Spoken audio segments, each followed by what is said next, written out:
C'est quoi là, tout ce complot-là autour de Tshisekedi? C'est pas facile.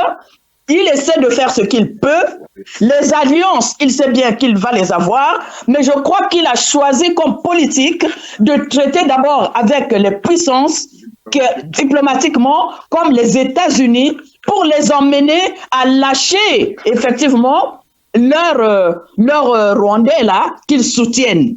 Quand je vois ce qui se passe, par exemple, au Burkina, et que le président burkinabé a fait des essais pour faire pousser des plantes, des cultures sur leur terrain. Mais alors que depuis que le Burkina est Burkina, comme dans tous les pays d'Afrique d'ailleurs, on nous a formaté dans l'esprit que tel pays ne pouvait pas pousser, ne pouvait pas produire telle culture. Mais aujourd'hui, je vous dis, M. Caius, que toutes les cultures possibles qui se trouvent en Afrique sont essayées aujourd'hui sur la terre du Burkina et ça pousse convenablement. Au départ, on les a écoutés, on les a suivis les yeux fermés, mais aujourd'hui, avec la révolution numérique, parce qu'ils n'ont plus affaire aux mêmes personnes. Nos grands-parents, ils avaient le mythe du blanc, mais aujourd'hui, c'est différent. Monsieur Ibrahim Traoré, monsieur Assimi Goïta, ils n'ont pas le mythe du blanc, c'est terminé.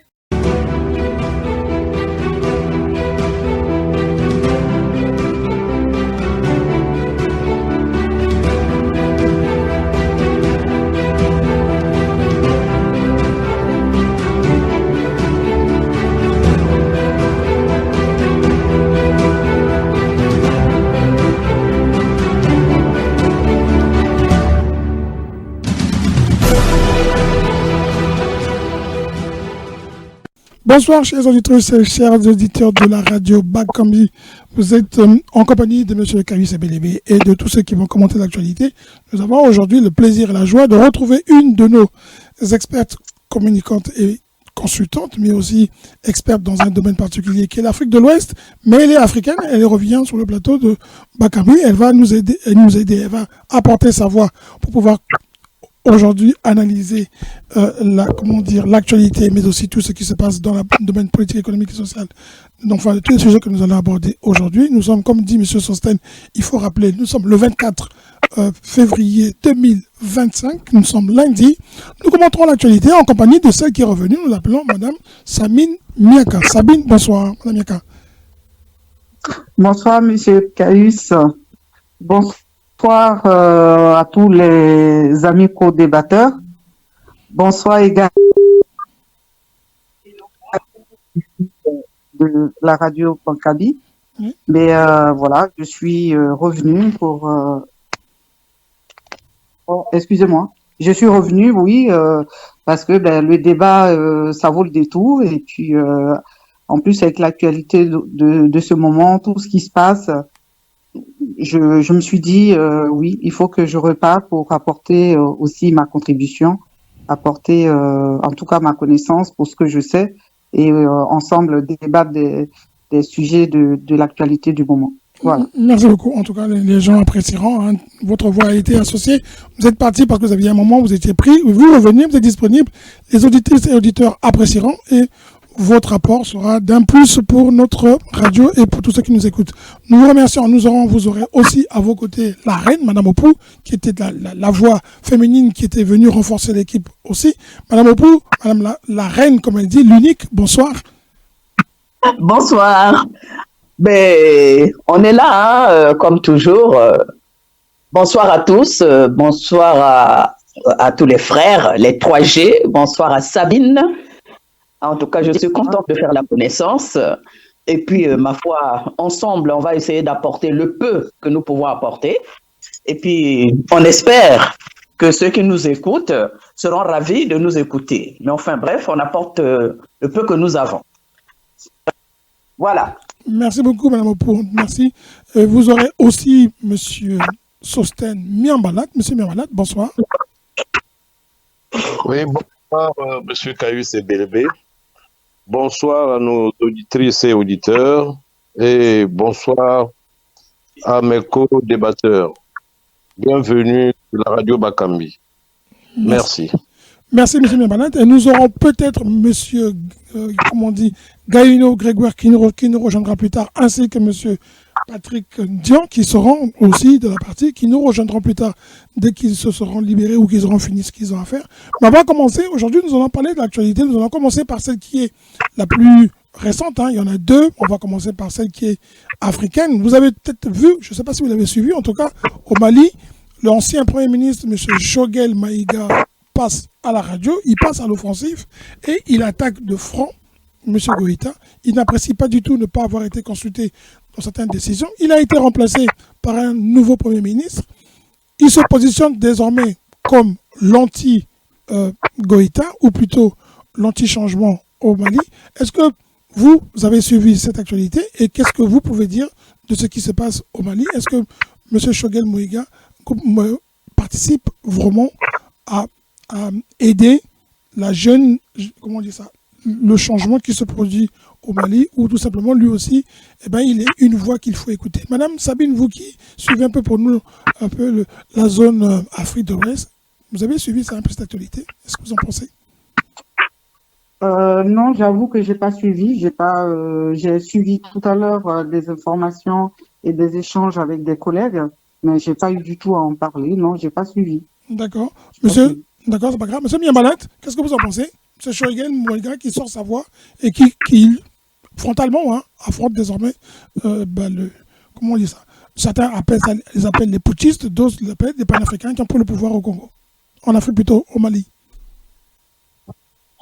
Merci bien. Bon, on connaît Choguel Maïga.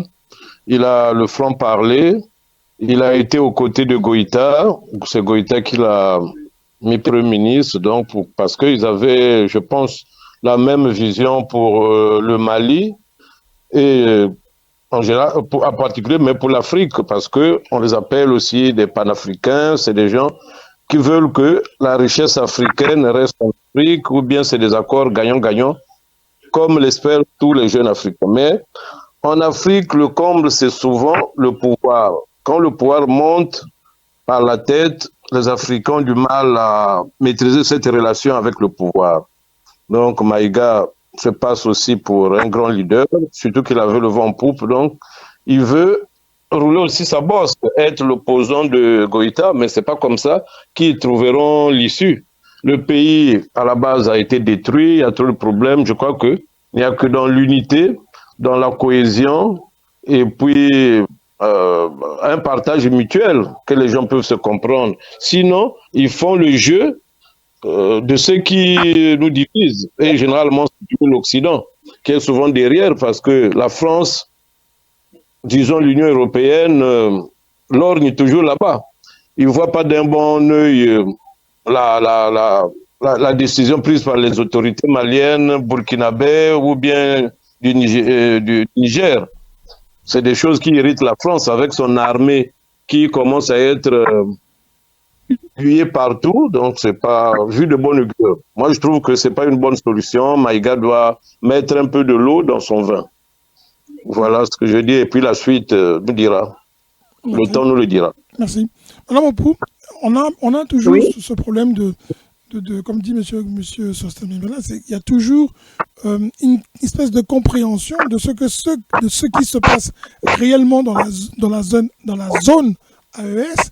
Et là, on a le Mali, le président donne la voix, il dit pour l'instant, nous sommes encore fragiles, c'est pas le moment de pouvoir se disperser, il faut poursuivre, consolider ce que nous faisons, après on pourra parler élection, puis vous en avez un qui sort qui dit non, vous aviez dit 5 ans, vous avez fait plus de 5 ans, désormais il faut parler élection, passation aux civils du pouvoir.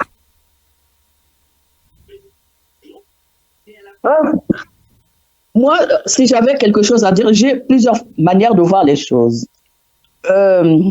J'ai toujours reproché à ceux qui s'imaginent ou à ceux qui voient les choses parce qu'on a travaillé ensemble avec une personne et que cette personne ne peut pas changer d'avis. Je pense que il y a un moment donné, pour une raison ou une autre, les gens se sont mis ensemble. Et puis, par rapport à la manière dont les choses se passent, il peut y avoir d'autres qui se disent, bon, mais là, à partir de ce point, je ne suis plus d'accord. C'est son droit. S'il n'est plus d'accord, par rapport à ce qui se passe ou par rapport à la vision qu'ils avaient eue avant, je pense que la personne, il doit être dans ses droits de prendre ses distances par rapport à ça et de pouvoir parler de ce que lui, il trouve anormal. Ça, c'est la première donne. La deuxième des choses qu'il faut comprendre, c'est que dans la situation du Mali actuelle, par exemple, et des pays qui veulent sortir de la lornière des dépendances qu'on a tout le temps, les gens, en sous-bassement, sont en train de travailler contre. Attendez, il ne faut pas penser que les gens, d'autres qu'on a laissés de côté, vont laisser faire. Donc, les gens trouveront toujours des moyens pour pouvoir faire obstacle pour les déstabiliser. Est-ce que Choguel Maïga est dans ce contexte de déstabilisation ou alors il est dans le contexte de dire, ben voilà, les choses qu'on avait vues avant, c'était pas comme ça, c'est comme ça qu'on s'était entendu, il faut peut-être suivre comme on s'était entendu. C'est dans ses droits. Parce qu'il ne faut pas à chaque fois qu'une personne, parce qu'à un moment donné, elle a été en contact avec ceux qui gèrent les choses et que cette personne ne peut pas se détacher. Mais sinon, nous aussi, nous jugerons mal les autres. Hein? Il faut, à un moment donné, quand on arrive au pouvoir, vous savez, hein, le pouvoir, de fois, ça monte à la tête. Hein? Beaucoup qui ont pris des décisions ensemble pendant qu'ils étaient en train de gérer les choses ensemble. Et quand celui-là qui prend la tête, bon, ma foi, commence à voir les choses autrement, il est tout à fait normal qu'il y ait d'autres qui puissent dire non, c'était pas comme ça qu'on s'était entendu. En tout cas, je pense que c'est dans ce sens-là. Voilà. Et c'est la contradiction qui fait avancer les choses. Et dans ce sens-là, il est dans ses droits. Bon, par contre, s'il y a d'autres choses qui rentrent en compte, comme la manipulation pour remettre encore en difficulté ce que eux-mêmes, ils ont tout donné pour essayer de ramener les choses dans le bon sens, ce serait vraiment dommage. Voilà si j'avais quelque chose à dire. D'accord, merci beaucoup. Donc, affaire à suivre, on suivra ce qui se passe du côté du Mali et des 3 pays de l'AES qui ont formé leur drapeau, qui ont déjà constitué maintenant une grande forme d'alliance. On verra ça la semaine prochaine.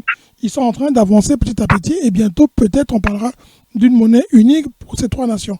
On va parler de ce qui se passe de l'autre côté de l'Atlantique, qui est aujourd'hui en France. En tout cas, Macron s'est déplacé. Il est parti aux États-Unis rencontrer le président Trump.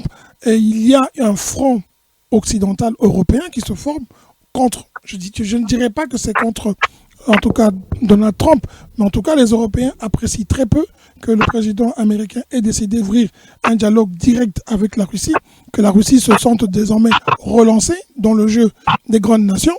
Donald Trump a décidé de mettre un terme à la guerre et pour cela, il est prêt à parler directement avec Poutine. Les Européens se sentent marginalisés, donc désormais, ils demandent eux aussi leur part. On a l'impression que c'est plutôt, au-delà du côté militaire et de la fin de la guerre, c'est plutôt un gâteau qui se partage et ce gâteau, les Européens veulent avoir leur part. Monsieur Sostem, qu'est-ce que vous pensez de ce qui se passe aujourd'hui dans la relation qui est établie directement entre Trump et M. Poutine et les Européens qui n'apprécient pas du tout cette relation-là, désormais? Le but étant de finir la guerre. Hein.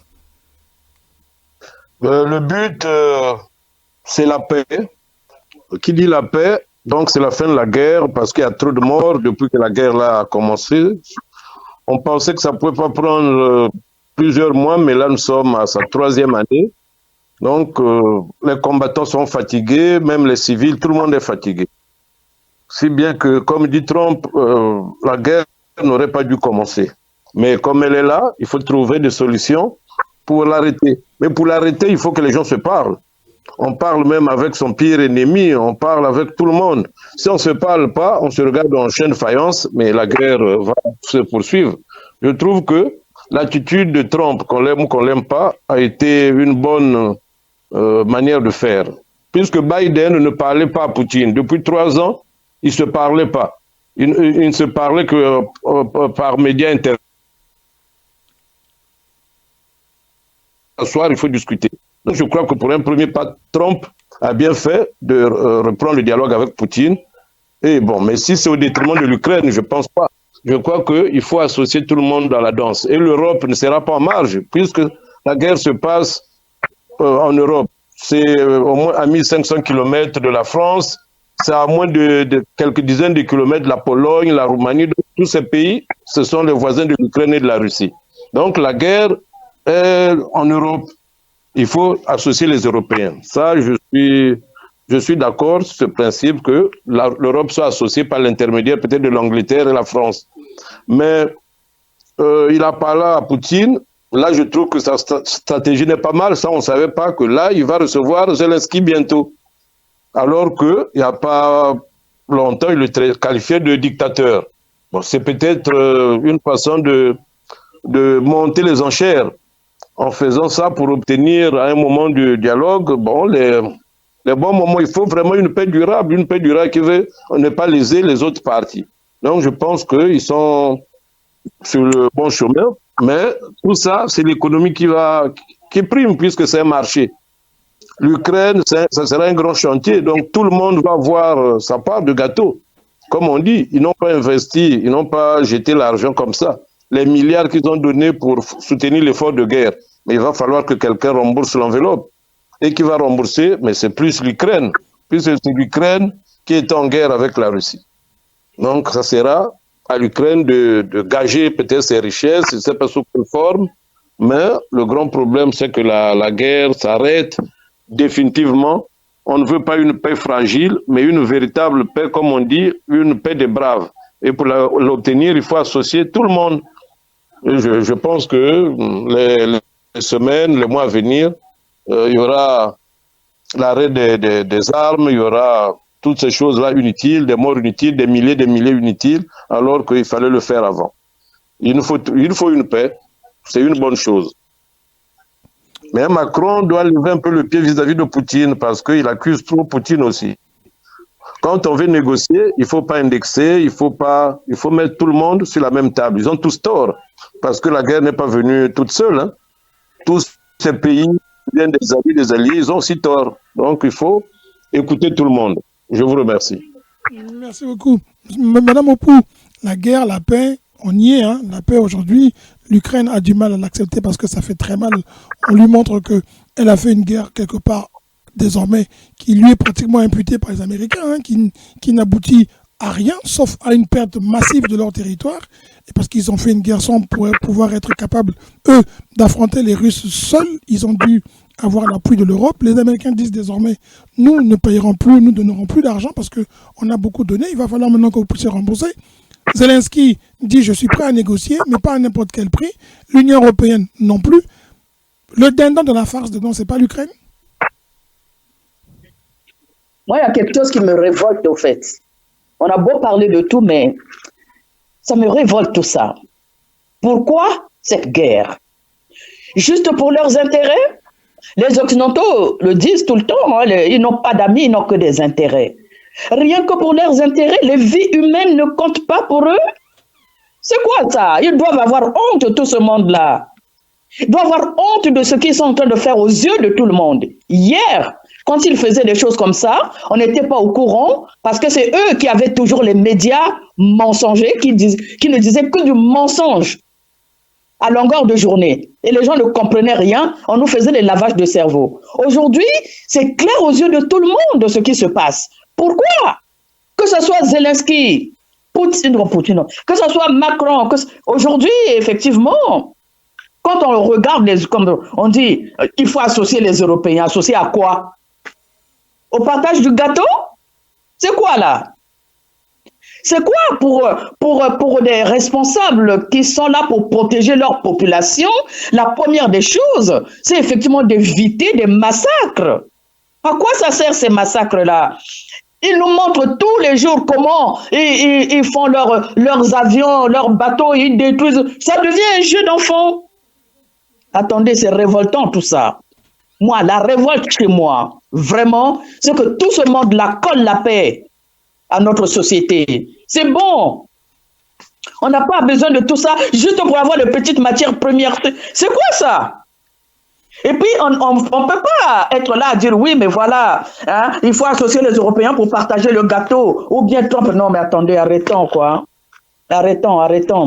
Si on n'arrête pas, hein, comme disait le président Kennedy, mettons fin à la guerre, sinon la guerre mettons fin à notre société. Hein.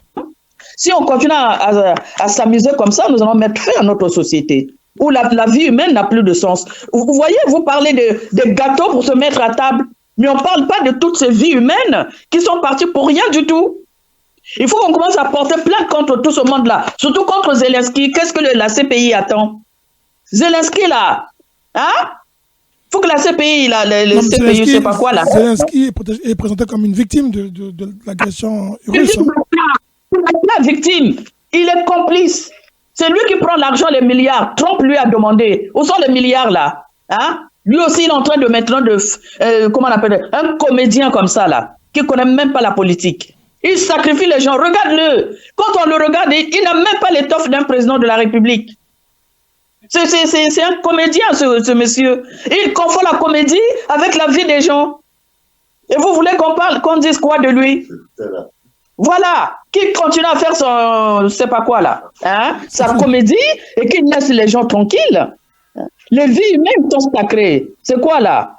Les gâteaux. Et non qu'à aller fabriquer les gâteaux ailleurs, hein, ça se fait comme ça. Vous avez quelque chose à dire? Merci beaucoup. Madame Sabine, Monsieur Ndian nous a rejoint. Je vous signale qu'il est là et qu'il écoute sagement. On est en train de parler, Monsieur Ndian, de la relation Russie-Ukraine, enfin du dialogue hein, qui est établi et qui agace l'Europe et de la présence de Monsieur Macron aux États-Unis. Madame Miaka, Sabine, vous avez aussi suivi. La Russie revient en force. La Russie est un partenaire fort. Il y a une analyse qui a été faite, des études qui ont été faites. Pendant longtemps, les experts de tous les plateaux télé nous ont dit que la Russie allait s'écrouler, c'est fini, on va envahir la Russie, elle allait perdre la guerre. Et puis on nous dit, la Russie avait dit qu'elle gagnerait la guerre en 2 semaines. Mais on oublie de dire que la Russie n'a pas combattu que l'Ukraine. Elle a aussi combattu l'OTAN qui s'est associée à l'Ukraine, ce qui a rendu les choses plus difficiles. Désormais, la Russie, par la force des choses, Trump dit c'est le partenaire avec qui nous devons parler. Est-ce que ce n'est pas ça qui rétablit, qui montre que la Russie est une grande puissance et qu'il ne fallait pas la négliger, il n'aurait pas fallu la provoquer? Merci, M. Caius. Bon, ma foi, je pense que les États-Unis, sur ce sujet, cherchent à garder leur leadership mondial. Parmi les domaines qui constituent la puissance, la force d'un pays, il y a l'économie. Et en économie, ma foi, la Chine, et c'est ensuite les États-Unis. Sur le plan militaire, c'est la Russie et ensuite les États-Unis. Dans cette guerre, quand Donald Trump a décidé de mettre fin, je pense que c'est plutôt diplomatique et c'est très, très intéressant pour lui. Parce que les États-Unis ne peuvent pas avoir comme concurrent et ennemi la Chine et se mettre à dos la Russie.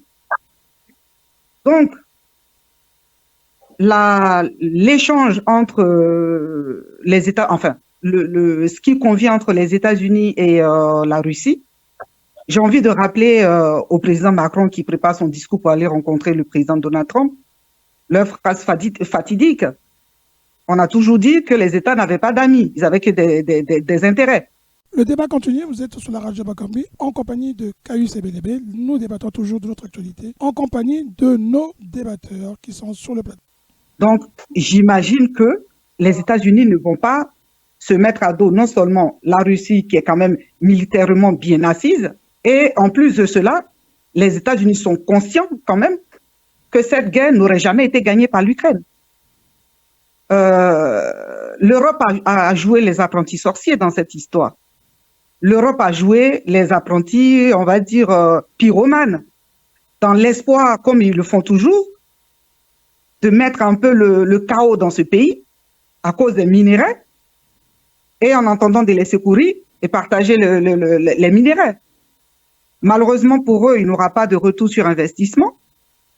Donald Trump, il s'est engagé à rencontrer le président Poutine pour entamer une démarche de paix. Malheureusement, l'Europe est écartée parce que l'Europe avait tout le temps et les moyens de mettre fin à cette guerre. Ils ne l'ont pas fait. Donald Trump qui vient aujourd'hui, qui veut mettre fin à cette guerre dans l'intérêt des Américains. C'est complètement honteux qu'aujourd'hui l'Europe soit écartée. C'est honteux que la France, qui était le premier supporter d'ailleurs de l'Ukraine, qui a mis la tour Eiffel aux couleurs de l'Ukraine, qui a accueilli des milliers, des dizaines de milliers d'Ukrainiens ici en France, pris en charge, tout offert. C'est dommage que aujourd'hui, pour la paix de cette guerre, la France soit écartée, l'Europe soit écartée. C'est dommage pour eux. J'ai envie de dire que la Russie, de toute façon, les États-Unis reconnaissent que c'est une puissance aussi. Et donc, ça ne sert à rien de se mettre à dos. Donc, dans cette discussion, le seul intérêt que les États-Unis peuvent en tirer, c'est effectivement se mettre d'accord avec la Russie pour avoir une part des minéraux de l'Ukraine et se faire ami-ami avec la Russie, qui est aussi ami avec la Chine, parce que eux, ils peuvent pas avoir ils peuvent pas se mettre à dos deux grandes puissances. Donc, effectivement, le partage du gâteau qui est l'Ukraine aujourd'hui, l'Europe est écartée, c'est vraiment dommage. Et d'ailleurs, Donald Trump va demander à Zelensky, du moins à l'Ukraine, de rembourser les frais qui ont été engagés, tout ce qui a été engagé par les États-Unis dans cette guerre. C'est vrai que effectivement, moi je trouve que cette guerre n'avait pas lieu d'être. Mais l'Europe qui a attisé le feu, l'Europe qui a supporté, qui a poussé Zelensky à le faire, en lui promettant l'aide, en lui promettant la victoire sur la Russie, je pense qu'ils l'ont utilisé. Ils l'ont simplement utilisé et malheureusement pour eux, ils n'auront pas d'investissement, ils n'auront pas de retour sur investissement. C'est honteux, mais c'est dommage. Merci. Voilà ce que j'avais à dire. Merci pour ton analyse. Monsieur Ndian, quand on écoute les trois... Oui, monsieur Miamara, vous voulez dire quelque chose? Quand la paix sera établie, mais il faudrait comprendre que l'Ukraine sera amputée de Donbass, de la Crimée, toute la zone là. Je ne suis pas sûr que dans les négociations, Poutine aimerait remettre ça après tant de milliers de soldats russes qui sont morts. Donc, c'est un pays qui sera amputé d'une bonne partie de son territoire. On dit que c'est 20%. On dit que c'est 20%. Monsieur Ndian, quand on écoute ça sur le point de vue économique, la Russie va aussi retrouver tous ces avoirs qui ont été gelés à l'extérieur. Ça aussi, l'Europe doit s'attendre à ça. Bien sûr que oui. Je me permets de rappeler que M. Donald Trump est un homme d'affaires. Dans toute sa logique politique, il y a un soubassement économique et financier. D'abord, il a fait le total de toutes les dépenses américaines qui ont été faites sous Biden. Il s'est dit, trop, c'est bon là, on arrête. Parce qu'il n'y a pas retour d'investissement, comme l'a dit Sabine tout à l'heure. Il n'y a pas retour d'investissement. Il faut penser déjà à un retour d'investissement avant de continuer. Et voilà pourquoi il mise sur les ressources minières ukrainiennes. On arrange d'abord ça. Ce sont ces ressources-là qui vont permettre le retour d'investissement des dépenses qui ont été faites avant qu'on puisse continuer. Ça, c'est de 1. Maintenant, pour répondre à votre question, monsieur Ebelebe, c'est vraiment et l'Ukraine avec monsieur Zelensky et l'Europe, c'est vraiment les deux qui représentent le dindon de la farce. On peut même sourire un tout petit peu en disant tout ça pour ça. Aujourd'hui, vous parlez de paix. Vous avez eu 3 ans pour le faire. Vous ne l'avez pas fait. Regardez ce qu'a fait hier, la semaine dernière, ça fait 3 jours plutôt, Emmanuel Macron. Il a réuni plus de 10 chefs d'État, toute l'Europe ici. Regardez ce qu'a fait aujourd'hui, non hier. Sinon aujourd'hui, j'ai suivi ça aujourd'hui, Zelensky. Toute l'Union européenne est là-bas, à Kiev. Et vous avez attendu 3 ans pour pouvoir organiser des concertations pour chercher la paix. Donc, nous, c'était l'intervention musclée des États-Unis d'Amérique à travers Donald Trump, eh bien, on n'aurait pas parlé de paix. Mais il faut savoir que la paix, c'est la condition nécessaire, même, on peut exagérer, suffisante pour mettre fin à la guerre. C'est la condition nécessaire et suffisante. Donc, pour revenir à votre question, moi, je me dis que il était nécessaire que M. Donald Trump puisse sonner l'alarme, l'alerte, pour que l'Europe puisse se réveiller. Et là, j'ai appris ce matin que l'Europe a mis sur la table 3,5 milliards d'euros à la disposition de Zelensky pour pouvoir financer la guerre. Mais tu ne peux pas faire une guerre et la gagner tant que tu n'as pas de moyens financiers, parce qu'une guerre, ça se finance. Et une guerre, à la fin, donne toujours un marché. Et maintenant que Donald Trump a ouvert les yeux à tout le monde, il a dit, cette guerre va se terminer. Je ne négocie pas avec l'Europe, je ne négocie pas sur la table avec l'Ukraine, plutôt, je négocie avec la Russie, parce que c'est Poutine qui, en termes de rapport de force, est le mieux placé. Parce que je ne vais pas avoir une guerre avec... je ne vais pas combattre un serpent avec deux têtes. Hein. Je vais combattre la Chine sur le plan économique et financier et combattre aussi la Russie. Non, non, non, non, non. Je préfère avoir la Russie de mon côté et avoir une seule tête à combattre, notamment la Chine.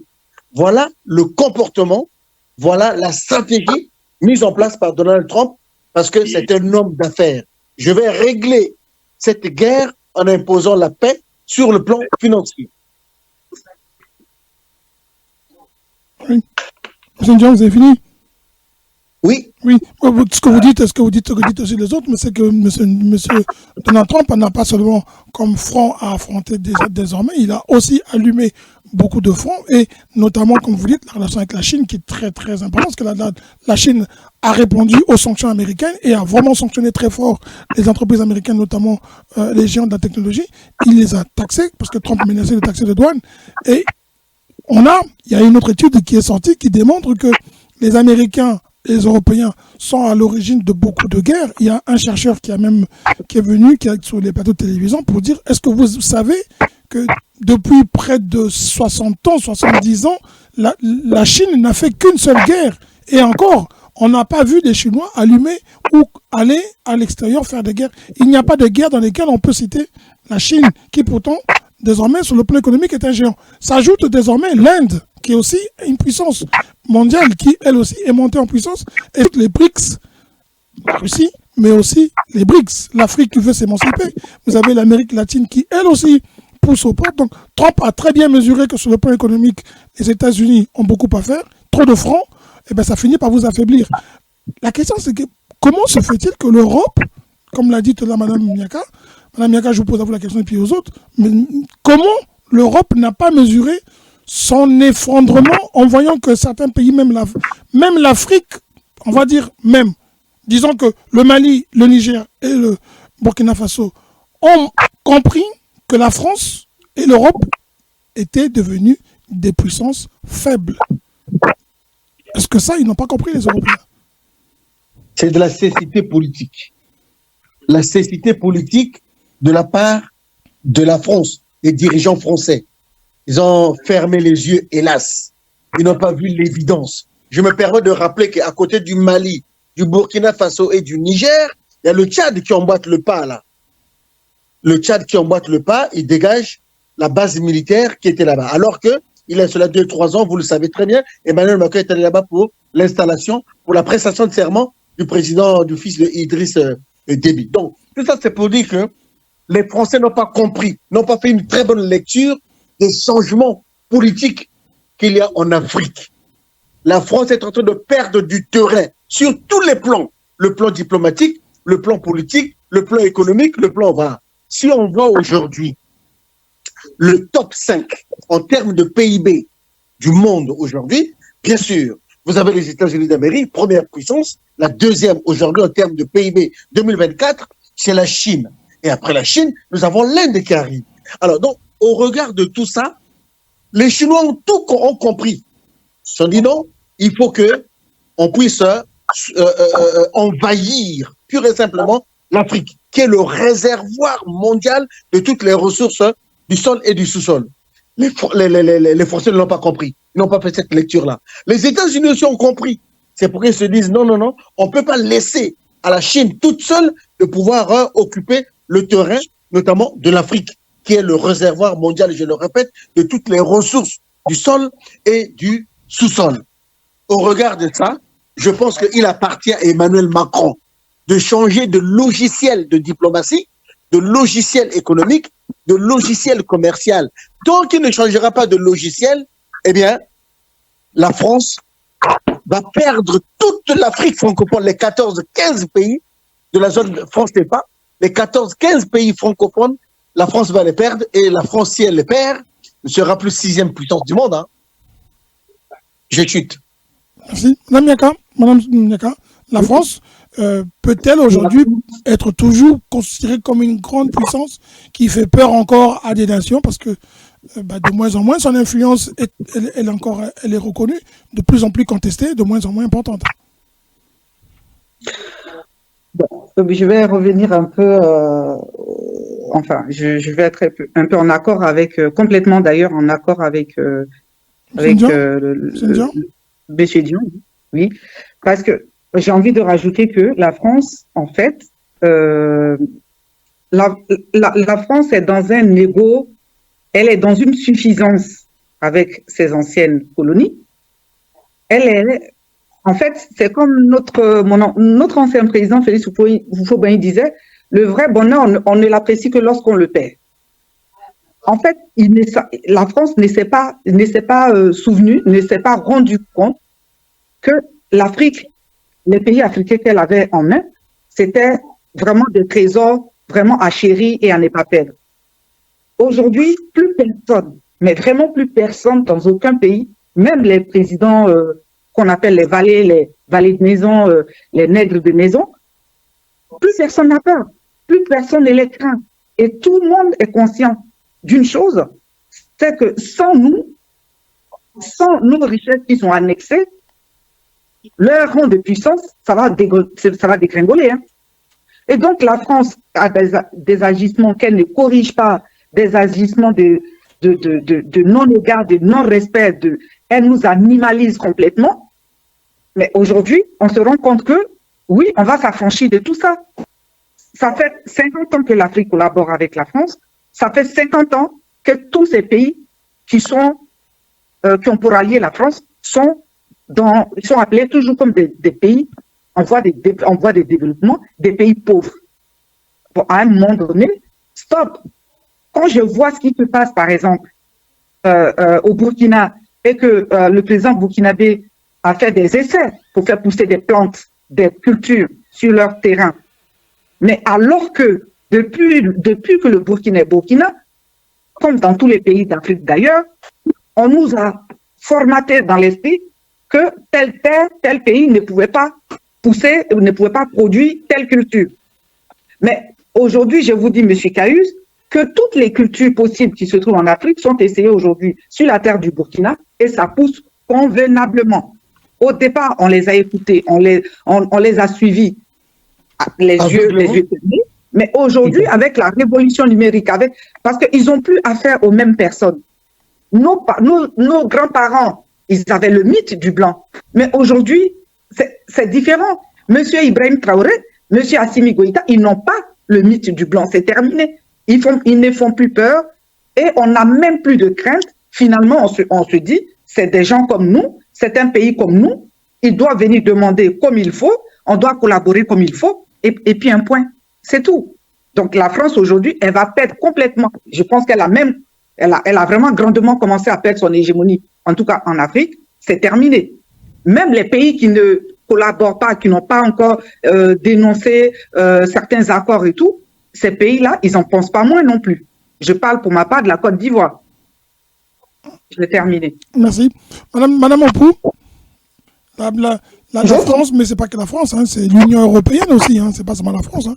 L'Union européenne a-t-elle compris que les enjeux ont changé, que la donne évolue, et d'ailleurs Poutine l'a dit, hein, que quand Trump prendra le pouvoir, il ne donne pas 2 semaines, les Européens vont aller s'agenouiller devant Trump. Il a dit. Et là, on a M. Macron, Starmer en Angleterre, ils y vont tous, hein, faire la queue chez Trump pour lui demander d'assouplir un peu sa position. Il faudrait que l'Europe ne perde pas sa face dans les négociations avec l'Ukraine.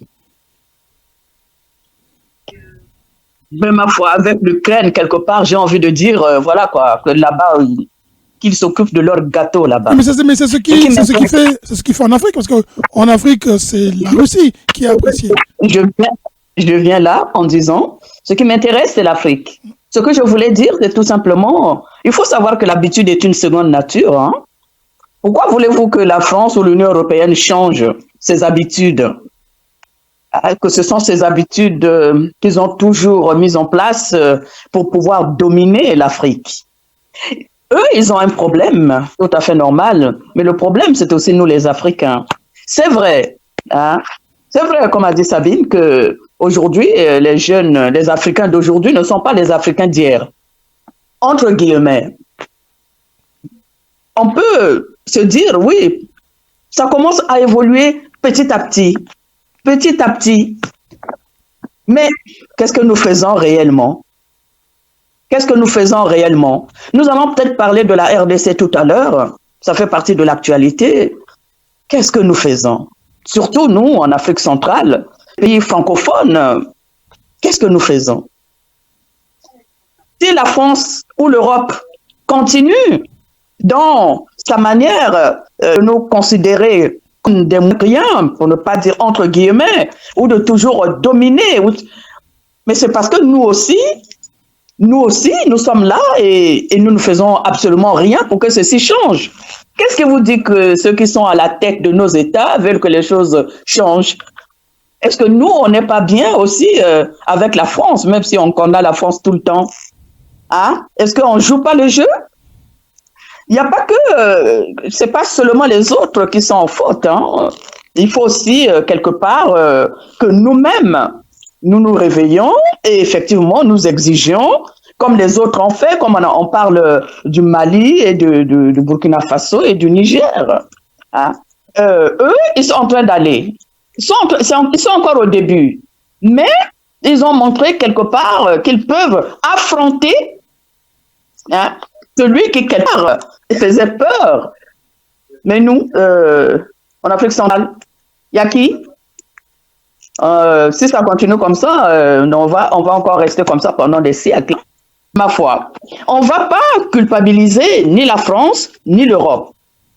Il faut qu'on commence à se culpabiliser nous-mêmes. C'est à nous de nous lever et de faire face à ces situations et à un moment donné dire stop et pouvoir faire quelque chose pour que cette population de l'Afrique centrale, très riche, mais la population si pauvre, trouve ce qui lui convient, au moins un minimum. J'ai envie de dire.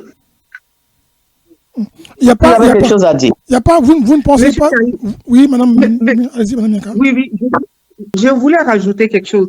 Parce que vous savez, l'Europe, la France ou l'Europe, ils ont toujours eu cette habitude d'effectivement être derrière les guerres pour déstabiliser et ensuite venir comme des pyromanes pour pouvoir faire comme s'ils sauvent et derrière échanger les aides contre les ressources du sol. Mais là, cette fois, ils jouent au même jeu qu'en Afrique. Sauf qu'en Afrique, généralement, ça fonctionne. En tout cas, jusque-là, ça avait fonctionné jusqu'à hier, jusqu'à ce que ces trois pays disent « Ah ben non, trop c'est trop ». Mais ça fonctionnait. Mais en fait, je pense que c'est la même stratégie qu'ils ont ramenée en Ukraine.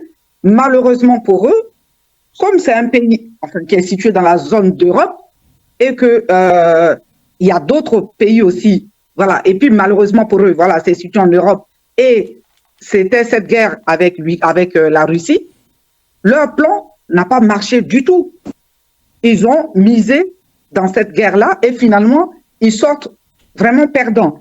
Je pense que la rencontre du président Emmanuel Macron avec d'autres autorités d'autres pays européens, je pense que c'est de l'habillage politique. Ils sont écartés, c'est fini, les dés sont pipés pour eux. C'est vrai, l'Ukraine reste dans l'Europe, l'Ukraine est dans l'Europe, mais en tout cas, les grandes lignes, les orientations qui concernent la discussion pour la fin de cette guerre, ça sera discuté par Trump et par Poutine. L'Europe est écartée. C'est de l'habillage qu'ils font, l'habillage politique. C'est pour masquer leur honte d'avoir été écartés et finalement, aux yeux au-dessus de tout le monde, alors qu'ils étaient debout pour cette guerre, et on se rend compte que pour la fin de cette guerre, pour la paix, pour cette guerre, ils ne sont même pas conviés. Ils ne pèsent rien dedans dans cette discussion. C'est ce que je voulais dire. Merci. Il y a quelque chose, Caius? Oui. Oui, il y a quelque chose qu'on oublie en parlant de l'Ukraine. Je crois que tout à l'heure, je ne sais pas si c'est Gabriel qui a dit un mot là-dessus, quand il a dit, quand ils ont reçu les Ukrainiens ici, ils leur donnaient des allocations. Madame Yaka, voilà. C'est Sabine. Eh bien, dis donc, vous voyez quel pub ils ont fait, l'argent qu'ils ont fait sortir pour recevoir les Ukrainiens, alors qu'eux, ils parlent de l'immigration. C'est ce qu'on appelle le grand remplacement. Et cette guerre aussi leur a permis, puisque leur population est vieillissante. C'est pour ça que je dis que les Occidentaux n'ont pas d'amis. Ils n'ont que des intérêts. Il fallait remplir ici des Ukrainiens, puisque ce sont des Européens, entre guillemets, des Blancs, hein, pour qu'il y ait plus de Blancs ici. Donc leur guerre a eu plusieurs facettes. Hein. Faut pas... Oh, dis donc, vous savez, hein. Enfin, nous allons travailler pour que cette société vraiment change de visage, parce que tel que les choses vont, c'est vraiment très inquiétant. Si on doit provoquer des guerres juste pour faire immigrer des populations, alors qu'il y a une immigration naturelle, puisque eux, ils parlent tout le temps immigration quand il s'agit des Africains.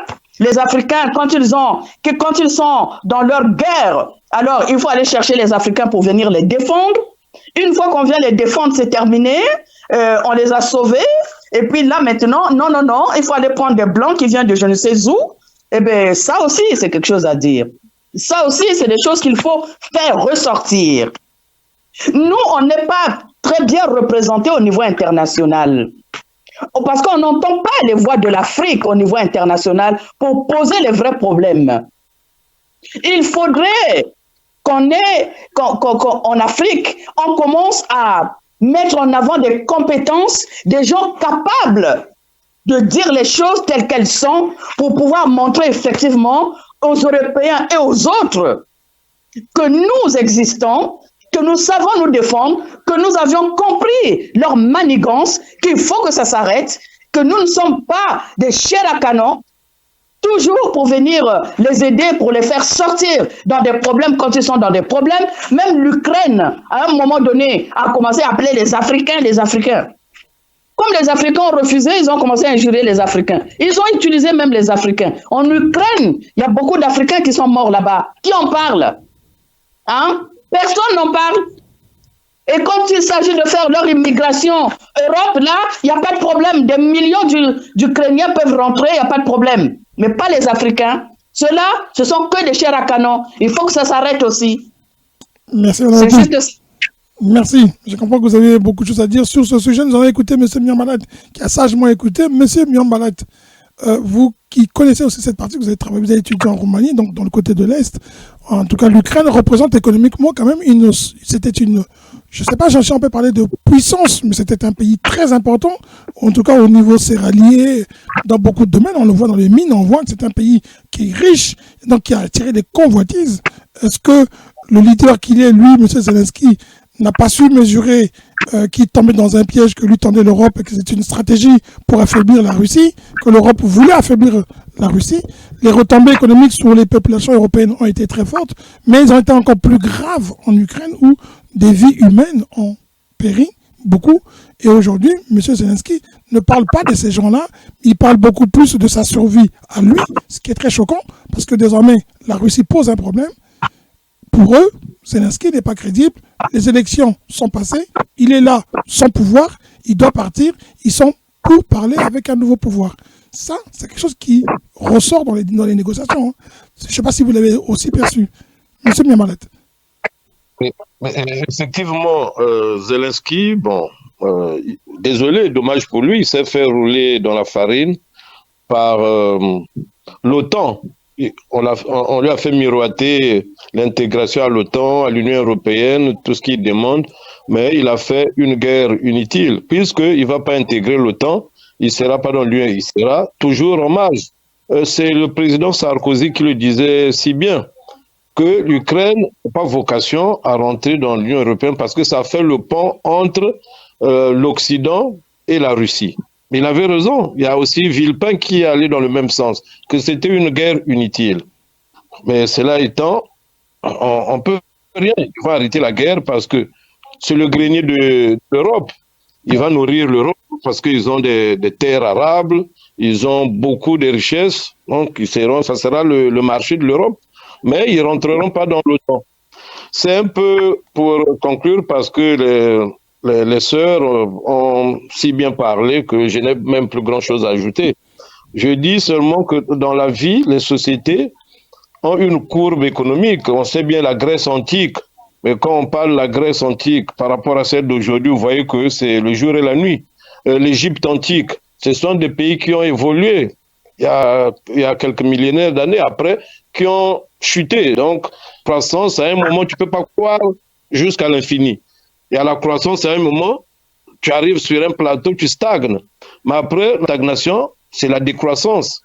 Et c'est ce que la France va bientôt vivre avec les pays, les 15-14 pays africains qui commencent à se détacher de la France, mais c'est la décroissance de la France ou de l'Europe qui commence. Et d'ici là, ils ont des militaires partout à l'étranger, mais il faudrait les faire venir en France. Mais il faut les nourrir, il faut les loger, il faut trouver là-bas. Donc ça sera des problèmes sociaux en perspective. Et la France ne pourra pas gérer toutes ces choses-là. Ça sera des mouvements tout le temps. Donc voilà, c'est le pire moment de la France qui est en ce moment de sens. Et Macron n'a fait que précipiter cette chute-là. Parce qu'il n'a pas su gérer les Africains, il ne connaissait pas la culture des Africains. Il voulait faire comme ses grands-parents, les Gaulois, que non, l'Afrique, bon, il ne peut pas bouger, circuler, il n'y a rien à voir. Mais là, il a été surpris de la réaction de la nouvelle génération des Africains qui ont étudié dans les mêmes écoles que lui, qui n'ont pas peur des Français, des Blancs comme le fut nos parents, nos arrière-parents, à l'époque des Méca, toutes ces choses-là. Donc maintenant, on comprend, on sait ce qu'on veut.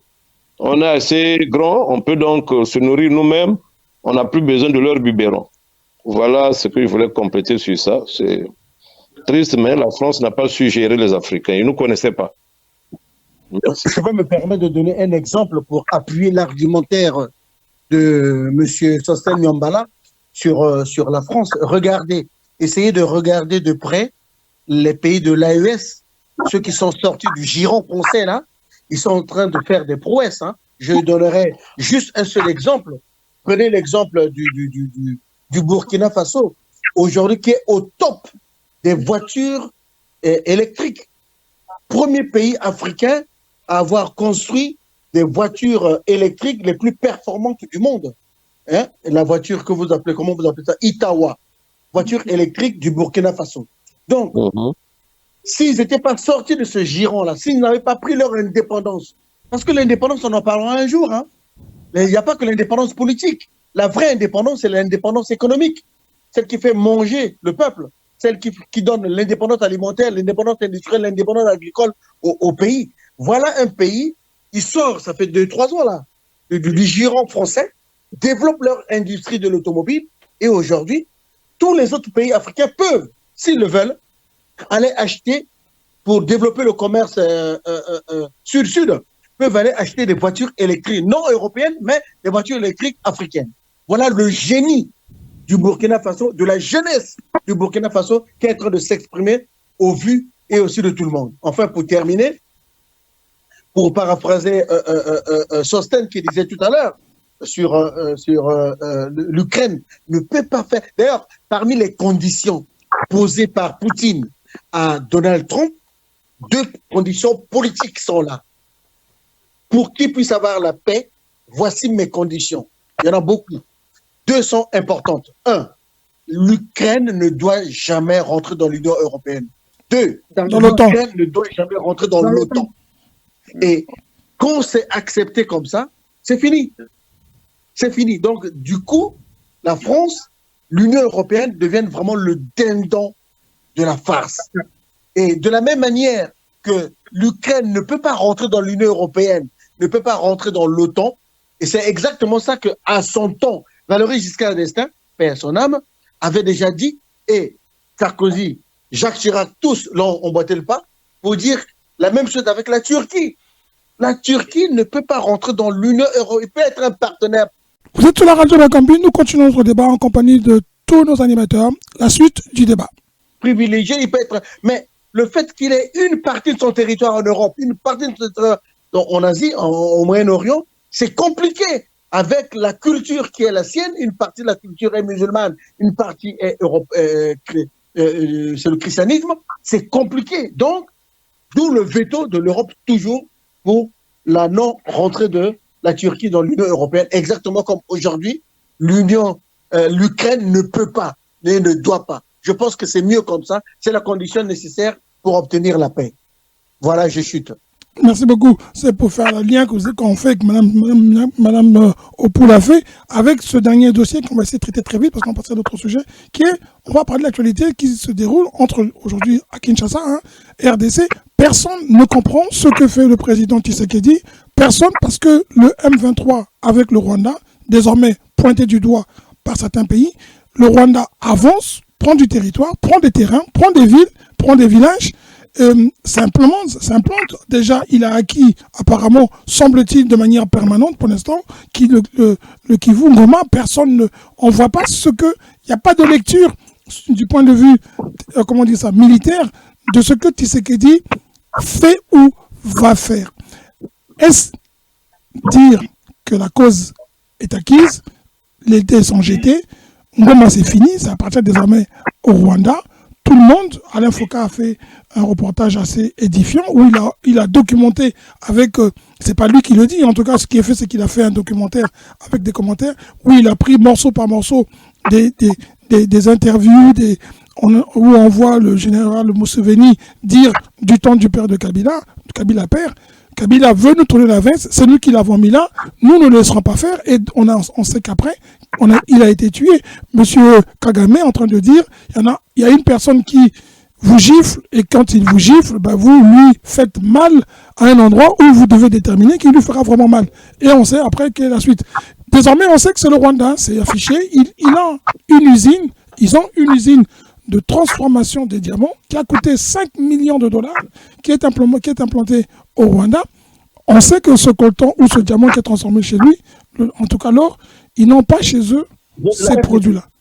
Non, c'est pas la RDC. C'est au Rwanda. L'usine est au Rwanda. L'usine de transformation. Oui, l'usine est au Rwanda, mais le diamant vient de la RDC. Voilà. Alors donc, c'est aux yeux de tout le monde. Il y a le député Mariani qui est parmi l'un des leaders pour qu'on annule l'accord entre le Rwanda et l'Union européenne. L'Union européenne ne veut pas, n'en parle pas. En tout cas, il n'est pas question. Désormais, les voleurs s'affichent. La morale n'y est plus. L'Europe est un reseller, c'est officiel. Ils n'ont plus de morale, ils n'ont pas honte de reconnaître que le Rwanda pille pour eux. Est-ce dire que c'est cette Europe-là qui veut affronter l'Amérique de Trump, qui quelque part devient réellement la partie réellement morale? Trump, c'est la morale, et l'Europe affiche ouvertement les antivaleurs. Je vais demander à Mme Opou, qui avait parlé en dernier. Mme Opou, les antivaleurs? Oui. Les antivaleurs des Européens. Et... Il y a tellement de choses à dire. Donc, je suis ça de près. Hein. Oui. Je pense que les choses avancent. Les choses sont en train d'avancer quand même. Je ne crois pas que le Rwanda va garder Goma, ni Kivu, ni quoi que ce soit. Vous savez, c'est là qu'on a parlé des Occidentaux. Les Occidentaux changent de tactique, ils sont toujours là. Hein. Nous, on est en train de se dire, bon, la France recule. Mais non, ils commencent à utiliser les Africains contre les Africains. On parle de Kagame, du Rwanda. Tout le monde dit que ce sont les Occidentaux qui sont avec lui, qui sont derrière lui. Tout comme ils ont fait. Au fait, ils sont en train de faire en RDC, comme ils ont fait en Ukraine. Comme ils ont perdu en Ukraine, ils vont perdre en RDC. Parce qu'il y a quand même des injustices qu'on ne peut pas accepter. Oui, tu sais que dit en RDC, bon, ça c'est la politique de la RDC aussi. Une fois qu'on va dire les choses, ceux de la RDC en nous écoutant vont nous dire, voilà, est-ce qu'ils ne connaissent pas très bien la situation, ils en parlent. Bon, Nous, on dit juste notre vision. Hein? Ce sont nos frères, on les soutient dans ces difficultés. Mais ce qui est vrai, c'est que avec tout ce qui s'est passé, que nous savons, des contrats de je ne sais pas quoi, de comment les choses se sont passées, même Tshisekedi lui-même, et comme tout le monde le dit, était quelque part l'otage de tout ce monde-là, parce que lui aussi, comment on l'appelle déjà, le papa là qui était là avant, Kabila, papa Kabila, comme le fils Kabila, tous ont dû utiliser le Rwanda pour arriver là où eux ils étaient. Et donc, quelque part, le Rwanda, à un moment donné, s'est trouvé comme un dieu dans le ciel. Mais attendez, c'est pas ce qui se passe. Nos dirigeants africains ne viennent pas demander à la France de les soutenir pour avoir les pouvoirs chez nous en Afrique. Mais c'est pareil. C'est la même chose, au fait. Sauf qu'aujourd'hui, ils se couvrent derrière le Rwanda, c'est tous qui sont là derrière. Mais ils vont perdre. Ils vont perdre parce que l'Afrique ne se laissera pas faire, je pense. Et j'y crois. Je suis en tout cas les commentaires des jeunes Congolais qui se battent très bien et qui ont renforcé Tshisekedi, qui ont même obligé Tshisekedi à sortir de son silence, là où il était enfermé. C'est la force des Congolais, du Congo démocratique bien sûr, qui a fait qu'aujourd'hui, Tshisekedi essaie un peu de gagner quelques victoires aussi. Il faut qu'il continue. Je crois en cette population qu'on appelle le peuple. Ils vont obliger Tshisekedi à sortir de ces contrats qu'il a signés avec tous ces gens-là. Le Kagame là, qui commence à montrer comme s'il était le comment on appelle ça déjà, hein? Il était le dieu de l'Afrique. Il n'en est rien du tout. Un petit pays de 28 000 km² ne va pas venir dominer un pays de 2 millions et de 120 millions d'habitants. Attendez, hein? Rien ne se passera. Maintenant, comment on appelle ça? Les casquettes commencent à tomber, on commence à voir qui est qui. Je suis ça de près et vraiment, je ne sais pas. J'y crois. Et je pense que ce n'est que la poudre aux yeux. Kagame va sortir de là et repartir dans ses 28 000 km². Il n'a pas de matière première. Pourquoi est-ce que les Occidentaux ne peuvent pas acheter les matières premières directement à là où le pays qui a ses matières premières? Pourquoi ils doivent passer par un autre petit pays pour avoir les matières premières d'un autre pays? Mais il faut poursuivre ces Occidentaux. La CPI, là, ça sert à quoi? Il faut les poursuivre. Ce sont non seulement des voleurs, mais ce sont des assassins. Il faut les arrêter. Je vais terminer. Merci. On va écouter Monsieur Nyambalat. Monsieur Nyambalat, il est vraiment honteux et criard que l'Europe doit vite faire le ménage parce que c'est honteux ce qui se passe. C'est que désormais, eux, les receleurs qui sont mis au banc des accusés, c'est désormais eux qui sont exposés et c'est eux qui financent le Rwanda pour aller piller les richesses d'un pays voisin et c'est eux qui encouragent la guerre et c'est eux qui pleurent quand ceux qui fuient la guerre viennent immigrer chez eux, qui parlent d'immigrer, rentrer chez vous. C'est de l'hypocrisie totale ce que fait l'Europe. Ben, oui, bon, l'hypocrisie, maintenant là, non, parce que c'est devenu comme le nez au milieu du visage. Tout le monde sait, même les enfants. Au départ, il fallait donc mener cette campagne diplomatique. La guerre diplomatique a été en partie gagnée par Tshisekedi et son gouvernement. Et il fallait expliquer, il fallait faire comprendre aux gens qu'ils n'étaient pas aussi faibles que ça. C'était une situation très, très dangereuse. Ils marchaient sur les œufs. Donc, il fallait être assez habile pour ne pas embraser tout le pays. Si bien que quand vous voyez la prise de Goma, le Rwanda n'a pas une armée. Sans le soutien des Occidentaux, ils ne peuvent rien faire. Même l'histoire a montré que la RDC, dans l'histoire, a sauvé le Rwanda des mains des Allemands, des mains avant de basculer chez les Belges. C'était une province de la RDC. Même si Kagame veut nous faire croire le contraire, nous parler des Nilotiques, tout ça, mais non. Et c'est bien qu'ils ont utilisé les Congolais comme les Nanga, qui maintenant déchantent aujourd'hui. Je ne sais pas si vous avez suivi là où son père lui demandait de déposer les armes, qu'il était sur un mauvais chemin. de regagner le chemin de la patrie. Ne pas faire ce que, parce que la CPI risque de prendre Nangala pour crime de guerre, crime contre l'humanité, parce qu'ils ont beaucoup tué avant la prise de Goma. Et puis il y a toujours des poches de résistance, c'est ce qu'on ne nous dit pas. Ils n'ont pas tout pris, même à Ituri, là où on dit ils ont pris Ituri. Mais ce n'est pas toujours vrai. Kivu, il devrait déjà être à Kinshasa, il ne prendra jamais Kinshasa. Et Nanga, même leur alliance avec le M23, commence à s'effitrer.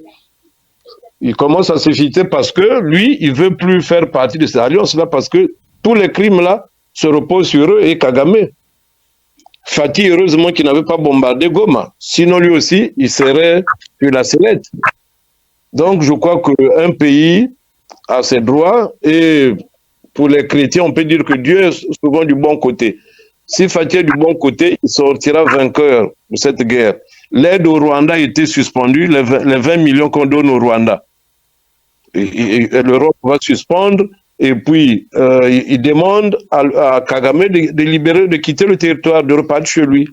Sinon, il sera chassé lui-même. Et donc, tous les pays qui soutiennent Kagame commencent à se retirer, commencent à ne plus soutenir directement, parce que c'est des choses qui ne peuvent pas être au XXIe siècle, en plus en Afrique, entre nous-mêmes les Africains. C'est pour la première fois, même historiquement, je ne sais pas si on a un souvenir là où un tiers pays a envahi l'autre, son voisin. Je crois que le Rwanda, avec cette arrogance, c'est la première fois. Et il oublie que la RDC a été le refuge de pas mal de Rwandais.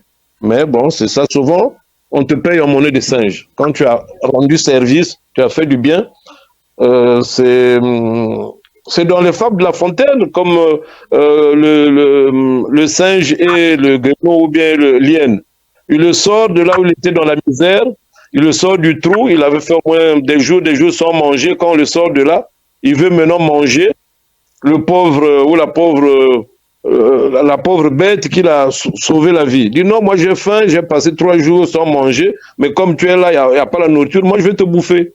Alors c'est moi qui viens te sauver. Donc les fables là souvent, et voilà, nous sommes en pleine réalité. Donc voilà tout ce que je peux dire sur la RDC. Dieu aidera, sauvera la RDC. C'est quand même un pays continent. Merci. Madame Sabine Miaka, excusez-moi, vous avez cette, ce que dit monsieur Miambalat. Moi, j'ai une image que j'ai vue quand il parlait. Vous avez Charles Taylor qui a régné au Libéria, qui a été un criminel, qui a vraiment fait la terreur et qui, lui aussi, vendait ce qu'on a appelé, il y a même un film qui s'appelle Les Diamants du Sang. Ça a même impliqué des top modèles comme Naomi Campbell. Mais tous ces gens ont été après poursuivis, mais Charles Taylor a quand même alimenté l'industrie du diamant de manière illégale. Et puis un jour, comme dit M. Miambalat, il a été récompensé par la monnaie de singe. On a en Afrique désormais la majorité des Africains souhaitent que Kagame finisse très mal parce que son arrogance et ce leadership qu'il nous a vendu, qui n'était qu'un leurre, c'est plus un dictateur et encore plus, c'est même pire que la dictature. C'est quelqu'un qui a vraiment détruit, il a détruit l'image d'un grand homme qu'on espérait qu'il pouvait être et qui aujourd'hui n'est qu'un tueur en fait. Est-ce que ça, ce n'est pas ça qui désormais salit son image et grandit aujourd'hui, malgré ce qui ne se fait pas, mais malgré ça, la RDC, qui aujourd'hui, tout le monde pleure et dit il faut que l'Europe arrête d'être le receleur et d'encourager le Rwanda dans cette guerre qui nous fait un peu comme aujourd'hui l'Ukraine qui a cru qu'il pouvait servir les intérêts des Européens. Merci, M. Caius. Vous savez, l'Europe est dans son même jeu, qu'elle joue dans tous les pays africains. Il continue de jouer le même jeu. Moi, je me pose une question sur le plan diplomatique international. Quels sont les liens que M. Tshisekedi a tissés? Parce que la situation de la RDC, on a beau en parler, mais une chose est sûre, c'est un vrai nœud qu'il faut détacher. C'est pas avec des discussions finalement face à Kagame, le sanguinaire, qu'il faut discuter. Donc, moi, je ne connais pas très bien la situation, mais de façon générale, je me dis, le président Tshisekedi, il doit il doit faire appel à des alliances. Je suis désolée. Même Kagame a des alliances. Même Kagame, il est aidé par l'Europe. Il ne peut pas continuer à laisser massacrer le peuple et à bouffer le pays et dire que, bon, un beau jour, Dieu va venir nous délivrer. Mais même avant qu'il nous délivre, il faudrait que nous-mêmes on lutte. Qu'est-ce qu'il fait? Moi, je pense qu'en tant que président, c'est lui le guide, mais qu'il offre sa vie, il demande des alliances, peu importe ce que ça doit lui coûter. Mais il faudrait que ça s'arrête. C'est que par la force que ça peut s'arrêter. L'Europe n'a rien à foutre. L'Europe, de toute façon, ils font les choses aux yeux au-dessus de tous. Ils peuvent les maquiller juste pour la communauté internationale, comme il le dit. Ils ne les maquillent pas pour nous. Ils ne les maquillent pas pour nous. On le sait. Que c'est eux. Aujourd'hui, ils sont restés là. Ça ne leur dit rien. Au contraire, ils en profitent. Mais si c'est qu'il il est là, qu'est-ce qu'il fait? Si ton armée seule ne peut pas, parce que tu n'es pas armé, parce que tu n'es pas soutenu, mais demande des alliances. Demande des alliances, tout simplement. Bon, ma foi. Hein. Moi, j'aimerais compléter Madame Sabine. Monsieur Caius, avec votre permission. Allez-y. Madame Mianka, vous avez terminé. Hein? Oui, j'ai terminé, oui. D'accord. Aucune organisation internationale à nos jours n'a pris des sanctions depuis 30 ans. On n'a pas dit 31 ans exactement, puisque cette crise a commencé, cet envahissement du Rwanda en RDC a commencé, on peut dire globalement autour de 1994. Donc, depuis lors jusqu'à aujourd'hui, on n'a pas vu l'Union européenne, on n'a pas vu l'Union africaine, on n'a pas vu l'OTAN, on n'a pas vu les États-Unis, on n'a pas vu aucune puissance qui prend des mesures contre Kagame, contre le Rwanda. Dieu merci, à quelque chose de malheur est bon. Maintenant, doucement, doucement, même avec hypocrisie politique, l'Union européenne semble quand même reconnaître que voilà, Kagame doit quitter le territoire congolais. Les États-Unis d'Amérique commencent à reconnaître quand même que voilà, c'est pas bon ce qu'ils font, même si c'est eux les acheteurs et eux sont eux les clients. L'Union africaine, timidement, commence quand même à reconnaître que voilà ce que... Mais il n'y a pas de mesure coercitive, il n'y a pas de mesure phare contre Kagame, contre le Rwanda, d'une part. Je suis d'accord avec Madame Sabine. La Bible dit, aide-toi d'abord, et le ciel t'aidera. Fais un pas vers Dieu, et Dieu en fera deux vers toi. Regardez un peu la population congolaise de la RDC. Regardez, prenons l'échantillon le plus représentatif, la ville de Kinshasa. Est-ce que les gens qui sont les Kinois, la population de Kinshasa, se comportent comme une population d'un pays qui est en guerre, d'un pays qu'on a envahi? Vous ne pouvez pas demander une aide à l'extérieur, comme le dit Madame Sabine. Je suis d'accord avec elle. Si vous avez une armée désorganisée, une armée qui n'est pas payée, une partie est payée, une partie n'est pas payée. Donc quand ils sont payés $50. C'est quand même insultant. Voilà, $50 par jour. Une vie, les gens, $50. C'est leur propre famille qui leur envoie des Western Union pour avoir quelque chose à manger. Des militaires qui sont au front toute la journée, ils ont faim, ils n'ont pas mangé. Et donc, quand le M23, financé, maintenant on le sait, hein, financé par le Rwanda et par l'ancien président l'Ouganda, Museveni. Kabila, c'est maintenant connu. Même Museveni. Voilà, ils sont financés, ils ont de l'argent, leurs militaires mangent bien, leurs militaires vivent bien, ils ont des armes et des munitions, alors que nous, les FARC, les forces armées de la RDC, ils n'ont pas d'armes, ils n'ont que des petits Kalachnikov rouillés, ils n'ont pas de munitions et ils ont faim.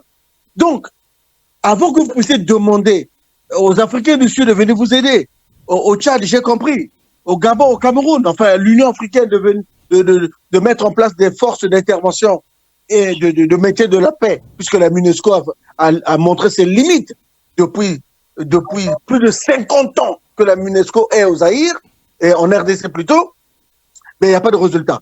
Donc, avant de demander aux autres Africains de venir vous aider, mais vous-même, la population congolaise, vous-même les Kinois, vous-même les Congolais, vous devez vous mettre debout comme un seul homme, s'engager dans l'armée, tous les jeunes là qui ont 18 ans, 19 ans et plus, on doit rentrer dans l'armée massivement pour apporter notre soutien au président Tshisekedi.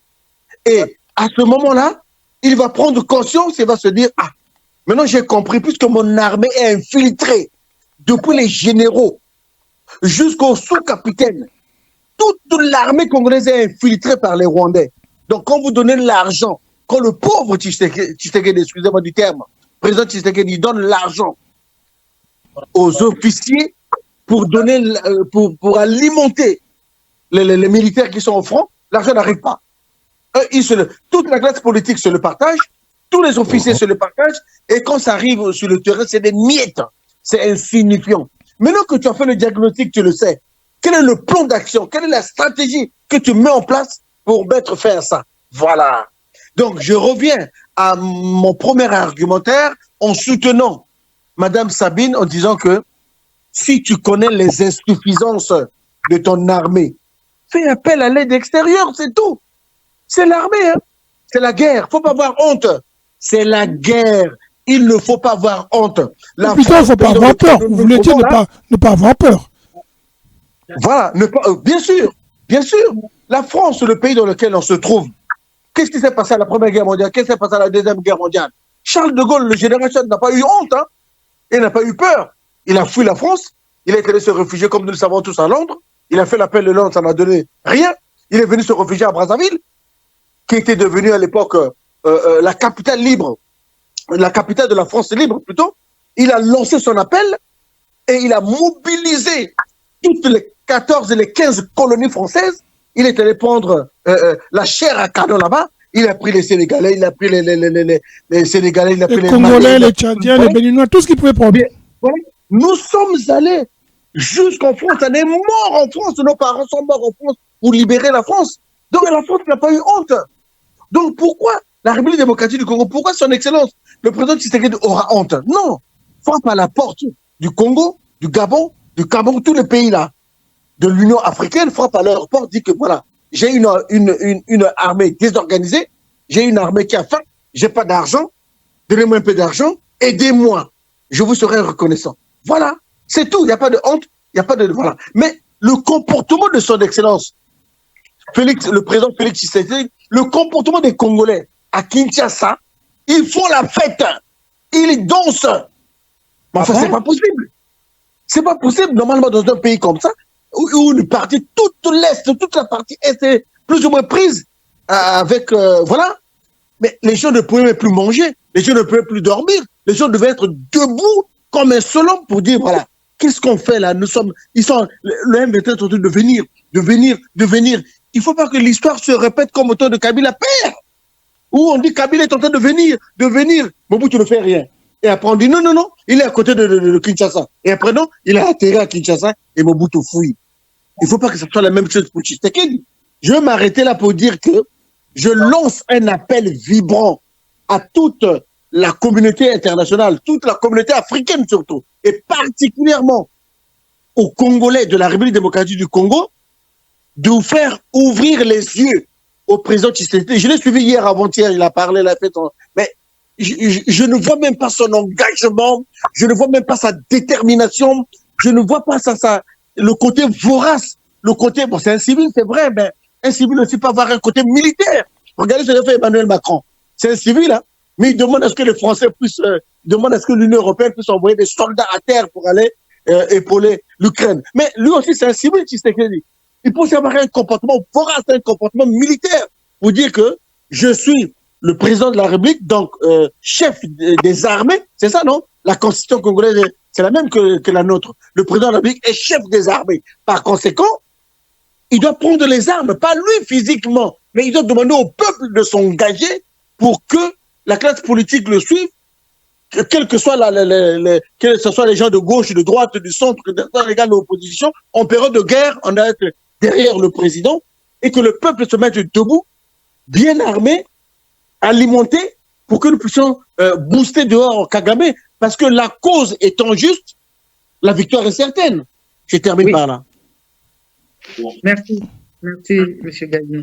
Oui, Ce qu'il faut comprendre, c'est que vous avez en face des gens qui se battent et puis il y a d'autres qui ne comprennent pas. Quand vous dites, par exemple, que le peuple est en train de danser à Kinshasa et tout le reste, on peut aussi ne pas condamner le peuple, même si on peut ne pas comprendre ça.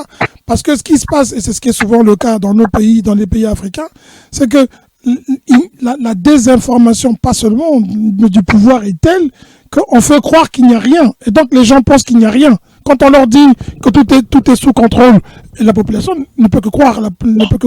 Vous savez, les informations, quand vous les suivez, comme dit Madame Miaka, vous, moi, Madame Opou, les réseaux sociaux semblent être aujourd'hui la source d'information de beaucoup de gens. Donc, sur le terrain, que dit la RNTC? Est-ce qu'elle mobilise? Est-ce qu'elle informe les gens du danger? Est-ce que les gens sont au courant qu'il y a un danger qui approche? Mobutu, il disait pas la vérité. Pas du tout. Mais voilà, donc les gens, on peut pas leur reprocher de danser, de chanter, parce qu'on leur dit pas la vérité. Et donc ils savent pas. Vous savez que la plupart des gens... la gravité de la situation. Ben voilà, c'est ça. Les gens n'ont pas l'information, beaucoup, ils suivent pas, ils n'ont pas les moyens d'avoir les réseaux sociaux, et ben ils sont pas au courant, donc ils considèrent que on leur a dit tout est sous contrôle, c'est ce qu'on nous a dit, hein. C'était sous contrôle, la Russie avait intervenu, la France avait intervenu, il y a eu beaucoup de désinformation, et puis la finalité, vous savez que le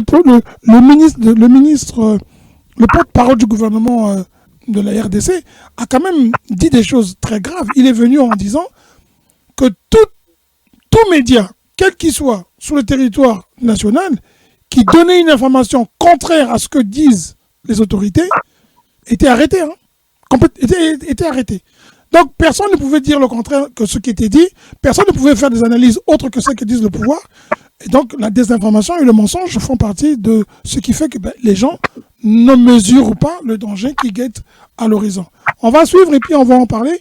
On va passer à un autre sujet. Je sais ajouter juste une chose. Allez-y. La situation de la RDC aujourd'hui, c'est une situation qui est tellement chaotique, elle est tellement particulière que parfois, dans des situations exceptionnelles, des solutions d'exception, des réponses d'exception. Le président Tshisekedi aujourd'hui, on dit les militaires, les gendarmes, l'armée est payée des clopinettes, il n'y a plus d'argent. D'accord? Mais les ministres qui sont au pouvoir là, c'est pas eux qui font le combat, ils vont pas au front. Les députés ne vont pas au front.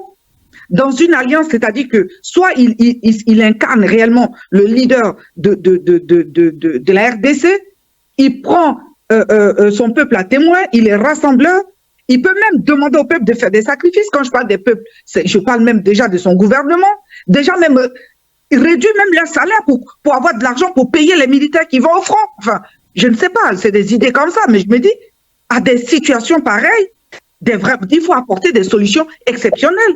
Des solutions qui ne vont pas rester à long terme, mais voilà. Mais il faudrait que lui-même, il prenne l'ampleur de la situation et qu'il fasse comprendre ça au peuple et à son gouvernement. Tout le monde doit être au front d'une façon ou d'une autre. Donc le ministre là, au lieu qu'il touche son salaire, il ne va pas au front. Sa façon d'aller au front, ça serait de se sacrifier une partie de son salaire. Le député pareil, je vais dire, tout doit être mis sur la table, tout ce qu'il faut faire pour avoir de l'argent, pour remobiliser l'armée. Et puis, si ça ne va pas, si on constate que c'est pas possible, dans ce cas-là, ouvre-toi, fais des alliances, demande de l'aide. Mais je ne comprends pas. C'est ça compliqué. Nous allons suivre et nous allons tous... Non. Aïs, attends. Oui. Comment on appelle ça déjà? Ça, c'est un problème qui nous concerne, nous, les Congolais du Congo-Brazzaville. Moi, je suis ça de très près. Vous savez, ça concerne Madame Opou, ça concerne tous les Africains. Hein. C'est beaucoup plus. Voilà, mais nous les Congolais la zone centrale aussi, parce que on est des frères. Nous, on est des frères. On est à côté. Vous faites quoi là? Ce sont nos frères qui sont attaqués là. Madame Opou, on ne peut rien faire s'ils ne tonnent pas la main. Je voulais dire ceci. Allez-y. J'ai dit dire que les Quinois dansent, font la fête. C'est quand même trop dire. Moi, j'ai vu, on a arrêté beaucoup de Rwandais à Kin. Vous savez, quand on regarde, on regarde un peu ce qui se passe, même Kinshasa était déjà encerclé. Si vous avez suivi, à un moment donné, effectivement, ces gens de M23 et autres disaient qu'ils étaient déjà à la porte de Kinshasa. Parce que c'était déjà encerclé. Et c'est la population qui est en train de travailler pour arrêter des centaines de milliers de Rwandais à Kinshasa. Vous ne pouvez pas me dire qu'ils font la fête. Moi, je suis ça vraiment de près. Parce que, en tant que Congolais, ça nous touche de près. En parlant des alliances, allons-y. Qu'est-ce qu'on appelle alliance? Les alliances, c'est aller chercher les autres. L'Afrique du Sud, elle n'est pas là. Qui a menacé l'Afrique du Sud? Ce ne sont pas les États-Unis? Non, mais l'Afrique du Sud n'a pas été appelée au secours. Madame Opou, l'Afrique du Sud est présente sous mandat de l'ONU. Hein. Elle n'a pas été appelée au secours autrement. Les États-Unis ne l'ont pas menacée au départ. L'Angola, qui a menacé l'Angola? Le Tchad n'est pas là? Enfin... Non, mais c'est Tshisekedi, il n'a pas tendu la main. Madame Opou. Non, attendez. C'est moi qui parle. D'accord.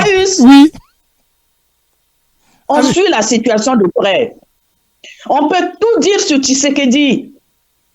Je ne pense pas qu'il soit aussi bête pour pouvoir laisser sa population comme ça. Il essaie. Il faut savoir que, comme vous avez dit, l'autre au départ était soutenu par tout ce monde-là. S'il commence à lâcher, c'est qu'il y a eu quand même un travail qui est fait. Ce n'est pas facile. Je comprends la situation de Tshisekedi. Regardez aujourd'hui, quand on a interviewé Kabila Joseph, qu'est-ce qu'il est en train de dire? Il est en train de condamner l'ONU. L'Afrique du Sud, pour dire qu'il ne fallait pas condamner le Rwanda. Oui. Hein, que c'est Tshisekedi qui agresse le Rwanda. C'est pas ça? Ça, c'est l'ancien président de la République. C'est quoi là, tout ce complot-là autour de Tshisekedi? C'est pas facile. Il essaie de faire ce qu'il peut. Les alliances, il sait bien qu'il va les avoir, mais je crois qu'il a choisi comme politique de traiter d'abord avec les puissances diplomatiquement, comme les États-Unis, pour les emmener à lâcher effectivement leur Rwandais là qu'ils soutiennent. Et je pense que quand on n'a pas assez de force, quand on a une armée infiltrée, comme vous le dites, comment pouvez-vous travailler avec une armée qui a été infiltrée pendant les 18 ans de Kabila Joseph? Tu vas travailler avec qui? Tu es obligé au moins d'aller, comment on appelle ça déjà? D'aller traiter avec ces puissances, parmi lesquelles effectivement les USA. Si aujourd'hui, même l'Union européenne commence maintenant à dire, même si ils sont en train de le dire un peu, avec, pas encore avec force, mais ils l'ont dit quand même. S'ils commencent à condamner, c'est parce que donc il y a quelque chose qui est en train de se passer. Si le Conseil de sécurité est unanime pour condamner, hier il ne l'avait pas fait, il commence à le faire, c'est qu'il y a quand même un travail qui se fait et il faut encourager ce travail-là. Et le peuple congolais du Congo démocratique est en train de travailler là-dessus. Alors, est-ce que vous pouvez reconnaître, ça c'est très important parce que c'est pas de la mauvaise foi de la part des Africains ou de ceux qui commentent sur le plateau, est-ce que vous pouvez reconnaître qu'aujourd'hui, si les Européens, comme vous dites, l'Occident et l'ONU condamnent, c'est parce que l'Afrique a porté une voix. Le peuple africain, c'est pas seulement la RDC, ce sont les Africains qui se sont levés. Et ça, c'est très important. Les diasporas, les populations africaines se sont levées. Et beaucoup de pays se sont levés. Ce qu'on n'entend pas de la part de Tshisekedi, c'est le rassemblement autour du peuple. C'est ce qu'on lui reproche et c'est ce qu'on va toujours lui reprocher. Je vais vous faire une petite anecdote. Monsieur Tshisekedi a décaissé 1,3 milliard, si ce n'est pas 1,5 milliard, à une semaine ou 2 semaines de l'attaque du M23. Il a décaissé pour sa mère 1,3 milliard, en disant qu'il payait ça à sa mère parce que c'était le remboursement des salaires que son père n'avait pas perçu quand il est parti en exil en tant qu'ancien Premier ministre. Aujourd'hui, la situation permet de décaisser 1,3 milliard, il ne le fait pas. On peut comprendre qu'il fasse de la diplomatie et que ça demande de la discrétion. Mais on peut aussi entendre de sa bouche, de sa communication, qu'il prend vraiment au sérieux les besoins de son armée. Il n'y a pas de communication. C'est ça qui est très important. Autant on comprend, oui, mais vous devez comprendre aussi, monsieur, madame, vous m'avez dit que vous parliez, je vous ai écouté, moi aussi je parle. On peut aussi comprendre que nous, que les populations, que le peuple, que les Africains ne comprennent pas sa stratégie. Et on l'a vu, on le voit en face, le Rwanda. Je lisais un article où on dit qu'il va utiliser même la musique pour pouvoir passer son message. Désormais, il va utiliser tous les moyens pour pouvoir attirer vers lui les gens. Mais vous savez, il y a aujourd'hui en face un communicant qui est un menteur, mais qui communique beaucoup. Hein. C'est Kagame. Et Kagame, vous l'avez dit, Kabila communique pour se tenir. Alors, c'est ça qu'on demande. On est sûr qu'il fait quelque chose. Mais est-ce que ce qu'il fait est à la hauteur des enjeux? C'est la question qu'on se pose. Cette vérité n'est pas bonne à dire. Est-ce qu'il doit dire tout ce qu'il fait? Il fait. J'en suis sûr. Et que si aujourd'hui, même les FARDC et autres ont maintenant le vent en poupe, c'est parce qu'il y a des soutiens derrière. Est-ce qu'à chaque fois, il doit venir dire « j'ai fait ça » Même le peuple congolais, les médias le disent. Il ne parle pas beaucoup et il a raison de ne pas beaucoup parler. Tout n'est pas bon à dire. Maintenant, quand tu commences à dire tout ce que tu fais, tout le monde va être au courant de tout. Donc, il y a un grand chanteur, il y a un grand chanteur au Congo qui est Kofi Olomide. Olomide a dit ceci. Je soutiens les FARC, je soutiens ce qu'ils disent. C'est un soutien inconditionnel, il est contre l'agression, mais il pose une question. Est-ce que nous sommes vraiment en guerre? Parce que la guerre, quand l'ennemi tire, toi aussi tu tires. Là-bas, on ne tire pas, là-bas, on prend position. Lui, il dit, est-ce que nous, on tire? C'est ce que pose comme question Olomide. Est-ce que nous sommes vraiment en train de défendre notre pays? C'est pas nous qui le disons, c'est Kofi Olomide. Et c'est une référence qui le dit. C'est une référence. Monsieur Ndian. C'est pourquoi moi, je ne suis pas trop d'accord avec Madame Opou, en ce sens que on ne demande elle a aussi raison de dire qu'on ne dit pas tout. Hein. Il est normal qu'on ne dit pas tout, on ne peut pas tout dire. On ne demande pas au président Tshisekedi de tout dire. Mais nous vivons une ère numérique. Nous vivons une ère où la guerre est maintenant communicationnelle. Nous voyons ce qui se passe entre la Palestine, le Hamas, avec l'Israël. Nous voyons ce qui se passe entre l'Ukraine et la Russie. Chaque pays, chaque partie prenante de la guerre fait sa communication. Elle choisit, chaque partie, ce qu'il doit dire et ce qu'il ne doit pas dire. Mais on ne peut pas rester muet comme ça. Il faut motiver le peuple. Pour que le peuple aille s'engager, les jeunes Congolais doivent aller s'engager dans l'armée. Mais ils ne peuvent pas s'engager quand il n'y a pas une bonne communication. Par exemple, quand ils savent que sur les réseaux sociaux, on dit tout et n'importe quoi. Bon, les gens ne sont pas payés, les gens ont faim. Mais quel est ce peuple, quel est ce jeune qui va aller s'engager dans l'armée, sachant que il va tenir une Kalachnikov, il va tenir une mitraillette, il va tenir une arme, mais il aura faim. On ne va pas le payer. Il va perdre sa vie et il ne va manger. Donc, voilà, il faut tenir un minimum de communication, mais une communication active, une communication réactive, une communication positive, une communication qui encourage, qui entraîne le peuple à avoir le sens du patriotisme. Comme l'a dit tout à l'heure M. Kayou, je suis d'accord avec lui, j'ai suivi l'interview de M. Kofi Olomide. Il dit, je suis d'accord, je soutiens Tshisekedi, je soutiens nos forces armées, je soutiens toute personne qui va dans le sens de pouvoir sauvegarder l'intégrité territoriale de la RDC. Mais est-ce que vraiment nous sommes en guerre? Parce qu'une guerre, ça veut dire qu'il y a deux parties qui sont en confrontation. Une partie tire, l'autre partie riposte. Une partie tire, l'autre partie riposte. Mais nous, qu'est-ce qu'on fait? Donc, si le M23 peut communiquer, dire ce qu'il fait, les villes qu'il est en train de pouvoir gagner déjà. Ah, j'ai pris Bukavu, j'ai pris Itura, j'ai pris Goma, il communique. Mais pourquoi nous, on ne peut pas communiquer?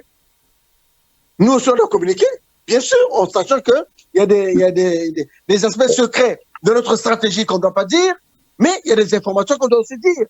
Lorsqu'on a mis en déroute une partie de l'armée du M23, on doit le dire pour encourager les Congolais à aller au front. Voilà, madame, pour ce qu'il faut dire. On dit la même chose. Sauf que Tshisekedi n'a pas d'armée. Il est en train de constituer l'armée. L'armée est infiltrée par les Rwandais. Pourquoi? Même Kabila l'a dit. Attendez, quelle armée? Mais c'est maintenant qu'il est en train de constituer une armée. Il n'avait pas d'armée, ce monsieur. Je ne sais pas quelle chance il a eu pour s'en sortir de ce coup d'État.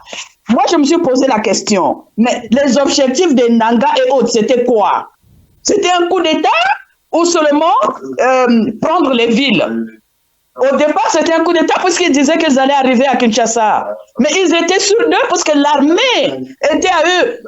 Tshisekedi n'a pas la même mise sur cette armée qui est infiltrée par les Rwandais. C'est maintenant qu'il est en train de s'organiser. Et il faut lui donner un peu de... Comment on appelle ça déjà, hein? Donnez-lui du les crédit. hommes, c'est vous les hommes. Vous les hommes là. Hein? Vous les hommes là. Vous allez faire des contrats n'importe comment juste pour arriver au pouvoir. Hein? Votre pouvoir là, vous allez signer tout et n'importe quoi. Il a signé tout et n'importe quoi avec les Rwandais. Donc vous reconnaissez que c'est un peu sa faute. C'est un peu sa faute. Écoute, il savait, il avait mis les pieds. Le diagnostic a été déjà fait. On connaît déjà les fautes. Le diagnostic a été fait, on sait comment il est arrivé au pouvoir, on sait quel deal il a fait, etc., etc. Ça, c'est nous les hommes comme tu dis. Hein?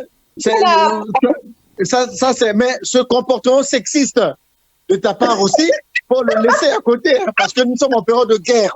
Quand on est en période de guerre, on a déjà fait l'autopsie, on a fait le diagnostic, on est en faute, on sait.